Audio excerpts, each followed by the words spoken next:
Bapak, Ibu, dan saudaraku yang terkasih di dalam Tuhan Yesus, sharing saya hari ini didasarkan pada Injil Yohanes bab 1 ayat 19 sampai dengan 28. Setelah beberapa hari saya absen, saya kembali datang ke hadapan Bapak, Ibu, saudaraku yang terkasih. Ketika kita mau mengenal atau mengenali seseorang, itu yang paling mudah menurut saya adalah ketika on-site. Misalnya di rumahnya, misalnya sedang berada di atau bersama-sama dengan keluarganya, atau mungkin sedang di tempat kerja, atau sedang bekerja seperti biasanya. Nah, ini gambaran saya. Lalu bagaimana cerita hari ini? Cerita hari ini juga berkaitan dengan hal itu. Itu sedang ada di mana? Itu sedang bekerja bagaimana? Itu siapa? Lalu bagaimana? Kenapa tidak seperti biasanya? Seperti yang kita pikirkan? Nah, ini yang menjadi gambaran awal dari apa yang kita bicarakan ini. Tetapi perlu kita perhatikan Injil hari ini dengan lebih teliti. Inilah kesaksian Yohanes ketika orang Yahudi dari Yerusalem mengutus kepadanya beberapa imam dan orang-orang Lewi untuk menanyakan kepadanya, "Siapakah engkau?" Yohanes mengaku dan tidak berdusta, katanya, "Aku bukan Mesias." Lalu mereka bertanya kepadanya, "Kalau begitu, siapakah engkau?" "Elia." Yohanes menjawab, "Bukan." "Engkaukah nabi yang akan datang?" Ia pun menjawab, "Bukan." Maka kata mereka kepadanya, "Siapakah engkau? Sebab kami harus memberi jawab kepada mereka yang mengutus kami. Apakah katamu tentang dirimu sendiri?" Jawab Yohanes, "Akulah suara orang yang berseru-seru di padang gurun. Luruskanlah jalan Tuhan seperti yang telah dikatakan Nabi Yesaya." Ketika kita mau menemui seseorang atau bertemu seseorang atau sepertinya si A si B di luar rumahnya, di tempat tertentu yang jauh, yang kita tidak pasti, maka kita tidak gegabah begitu saja memanggil-manggil. Tetapi kita akan menanyakan lebih dulu, apa benar gitu kan, saudara rumahnya di sana atau di kerja di sana atau anaknya siapa begitu. Itu mungkin akan istilahnya melipir dulu, baru nanti ternyata benar-benar ya tuh. Nah, ini pun ditanyakan seperti ini karena memang bagaimana? Karena sebenarnya kan Yohanes itu anaknya Zakaria. Zakaria itu orang yang kerja di sana, tempat yang luar biasa itu, jadi imam gitu. Nah, ini siapa ini? Ada di Sungai Yordan. Apakah mereka menjadi tahu? Kenal? Tidak. Bapak, Ibu, dan saudaraku yang terkasih di dalam Tuhan Yesus, itu kesusahan bagi kita semua. Katakan saja misalnya 1 tahun, 2 tahun, anak-anak itu bisa, lalu kita tidak bisa mengenali karena bertumbuh. Demikian juga seseorang. Seringkali ada perubahan rambut, perubahan warna kulit dan seterusnya, atau menjadi semakin baik atau semakin misalnya tua, itu kan juga ada perubahan. Lalu di situ kita tidak dengan mudah mengenalnya. Itu secara fisik. Lalu apa yang dikatakan mereka itu kan, yang pertama Yohanes sudah mengakui, "Aku bukan Mesias, aku bukan Elia, aku bukan semua." Ia hanya mengatakan,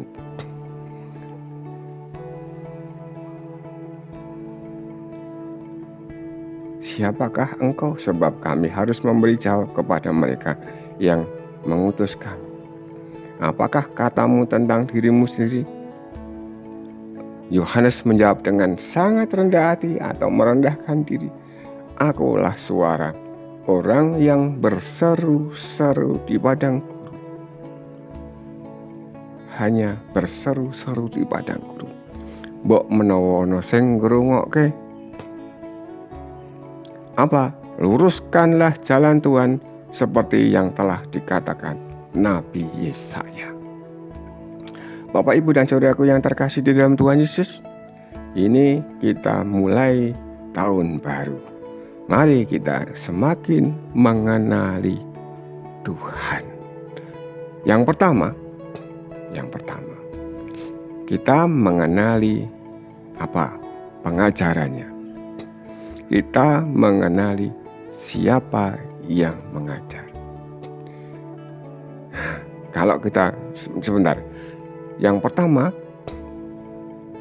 orang belajar itu siapa atau yang mengajar. Nah, itu yang penting. Itu penting sekali supaya kita tidak keliru. Karena sampai hari ini masih banyak orang yang tidak mengenal Tuhan Yesus. Tidak mengenal Tuhan Yesus yang bagaimana? Tuhan Yesus pengajarannya seperti apa? Kemuliaannya seperti apa? Pribadinya seperti apa? Ia bekerja bagaimana? Apa yang akan dituju selanjutnya oleh Tuhan Yesus? Katakan saja, keinginan besar Tuhan Yesus itu apa? Tidak diketahui. Sampai hari ini masih banyak orang tidak tahu. Karena apa? Karena yang mengajar, yang memberitahu kepada orang selanjutnya itu yang salah. Maka pengajar, katekis seperti kita ini harus benar-benar mengetahui supaya apa yang kita ajarkan itu sesuai, cocok dengan apa yang orang pertama pengajar. Jangan sampai keliru. Dan kita mesti berusaha itu. Bapak, Ibu, dan saudaraku yang terkasih di dalam Tuhan Yesus, kita lanjutkan saja. Di antara orang-orang yang diutus itu ada beberapa orang Farisi. Mereka bertanya kepadanya, "Maka mengapa engkau membaptis? Jikalau engkau bukan Mesias, bukan Elia, dan bukan Nabi yang akan datang." Lalu Yohanes menjawab, "Aku membaptis dengan air, tetapi di tengah-tengah kamu berdiri Dia yang tidak kamu kenal, yaitu Dia yang datang kemudian daripadaku, membuka tali kasutnya pun aku tidak layak." Bapak, Ibu, dan saudaraku yang terkasih di dalam Tuhan Yesus, mengenai Mesias, mengenai Elia, mengenai nabi-nabi itu sudah ada di bukunya, di kitab-kitab mereka, kitab-kitab orang Israel, orang Yahudi, orang Farisi pasti fasih.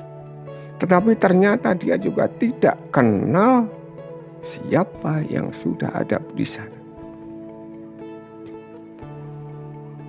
Aku membaptis dengan air, tetapi di tengah-tengah kamu berdiri Dia yang tidak kamu kenal.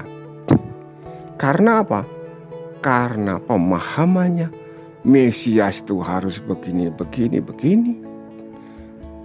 Seorang nabi itu harus begini. Menurut konsepnya dia. Maka ketika seorang nabi datang, seorang Mesias datang, lalu tidak sesuai dengan konsepnya, tidak dipahami, tidak dikenali. Bapak, Ibu, dan saudaraku yang terkasih di dalam Tuhan Yesus, para katekis yang saya hormati, pada bagian akhir ini juga menjadi pokok, Pak, menurut saya penting, karena ini tempatnya. Hal ini terjadi di Betania yang di seberang Sungai Yordan, di mana Yohanes membaptis orang. Tuhan Yesus sendiri orang Nazaret, lalu dibaptis di Betania, jauh dari rumahnya. Ya tidak banyak orang kenal. Yohanes orang Elkarim yang membaptis di Sungai Yordan tidak dikenali orang. Lalu orang-orang Yerusalem, para imam, para Lewi datang ke situ. Ya tidak kenal.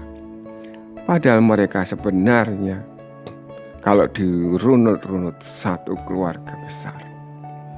Bapak, Ibu, dan saudaraku yang terkasih di dalam Tuhan Yesus, kiranya kita semakin mengenal Tuhan Yesus. Kiranya kita semakin paham bagaimana Tuhan Yesus berada di antara kita. Jangan sampai kita tidak tahu Tuhan Yesus ada bersama kita. Kenapa kita tidak tahu? Apalagi yang sebenarnya sudah dilakukan Tuhan pada kita. Kita malah sangat tidak merasakan. Semoga kita semakin lama tidak hanya tahu bahwa Tuhan bersama kita, tapi kita pun bisa merasakan diri Tuhan bersama kita. Tuhan ada pada kita. Tuhan beserta kita. Amin. Berkah dalam. Maksimal and this is Basombar.